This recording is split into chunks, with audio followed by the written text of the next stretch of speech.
Halo teman-teman, nama saya Francisca Santa Mustika Letebahi dengan NIM 2110093 dari Prodi Sistem Informasi Strata 1 Stikom UI Lindo Kupang. Nah, pada kesempatan video kali ini saya akan mengerjakan lanjutan dari modul 1 yaitu tutorial yang ketiga. Di sini saya akan membuat sistem basis data rekam medis. Nah, di sini kita buka terlebih dahulu PHP MyAdmin di Google.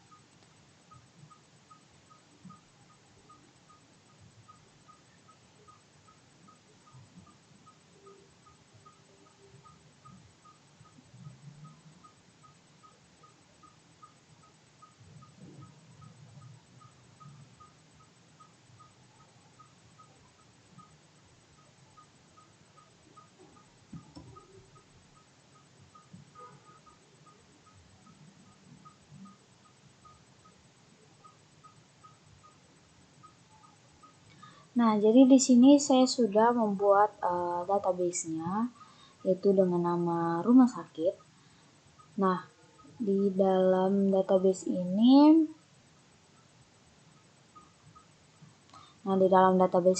ada 18 tabel. Yang pertama yaitu tabel ruang. Dengan kita lihat strukturnya di sini ada ID ruang dan juga nama ruang. Kemudian di situ ada yang kedua, di sini ada tabel resep.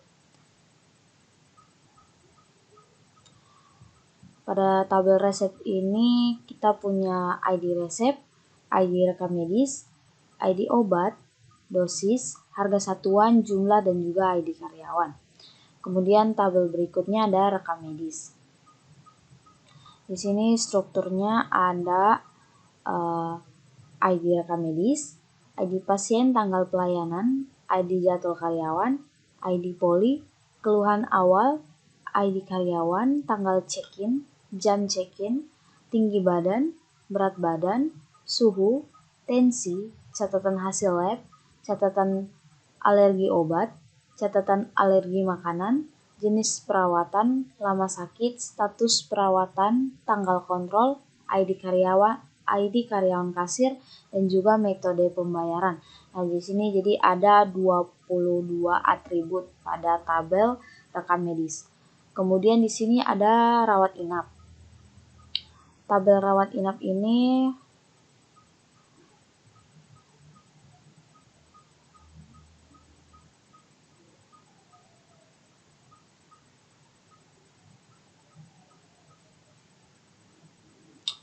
di sini tabel rawat inap strukturnya itu ada yang pertama ID rawat inap, ID rekam medis, tanggal mulai, tanggal selesai, ID karyawan, dan juga ID kamar.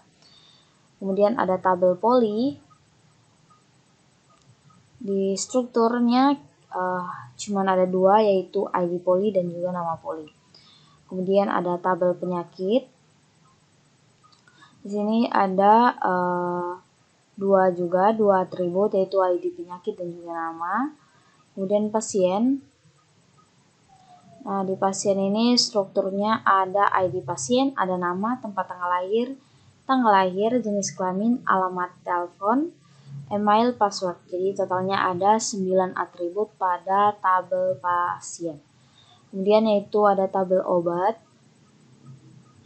Nah, di sini strukturnya itu ada ID obat, barcode, nama obat, harga satuan wujud ketersediaan. Jadi di tabel obat ada 7 atribut. Nah, kemudian tabel berikut yaitu keahlian dokter. Nah, di sini strukturnya ada 3 atribut saja, yaitu ID keahlian, nama, dan juga biaya. Kemudian tabel karyawan. Di sini strukturnya ada ID karyawan, nama, tempat tanggal lahir, jenis kelamin, alamat, telepon, email, pekerjaan, password. Nah, di sini ada 10 atribut pada tabel karyawan. Lanjut pada tabel kamar.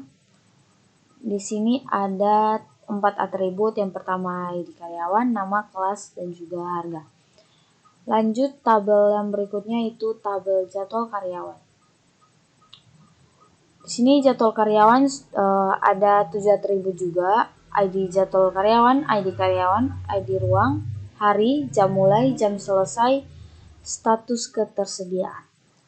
Kemudian tabel dokter poli. Nah, di sini ada atributnya ID dokter poli, ID poli, dan juga ID karyawan. Lanjut tabel berikutnya yaitu detail perawat jaga. Nah, detail perawat jaga di sini strukturnya ada 3 atribut yaitu ID detail perawat jaga, ID karyawan, dan juga ID rawat inap. Kemudian tabel berikutnya lagi detail penyakit. Nah, di sini strukturnya ada 3 atribut yaitu ID detail penyakit, ID rekam medis, ID penyakit. Tabel selanjutnya yaitu tabel detail keahlian dokter. Tabel keahlian dokter ini ada 3 juga atributnya, ID detail keahlian, ID karyawan, ID keahlian. Kemudian ada tabel cek kebersihan ruangan. Nah, di tabel kebersihan ruangan ini ada ID cek kebersihan ruangan, tanggal, ID ruang, status, dan juga ID karyawan. Lanjut tabel yang terakhir. Sini ada tabel cek kebersihan kamar. Nah, kamar sama ruangan ini beda karena ruangan itu khusus untuk ruangan yang ada di rumah sakit seperti ICU, UGD, kemudian ada dapur. Kalau kamar khusus untuk pasien-pasien yang dirawat inap seperti itu. Jadi strukturnya di sini ada ID cek kebersihan kamar, tanggal ID kamar, dan juga status ID karyawan. Jadi ada 5 atribut pada tabel cek kebersihan kamar. Nah, jadi database-nya di sini sudah jadi. Sekian penjelasan dari saya.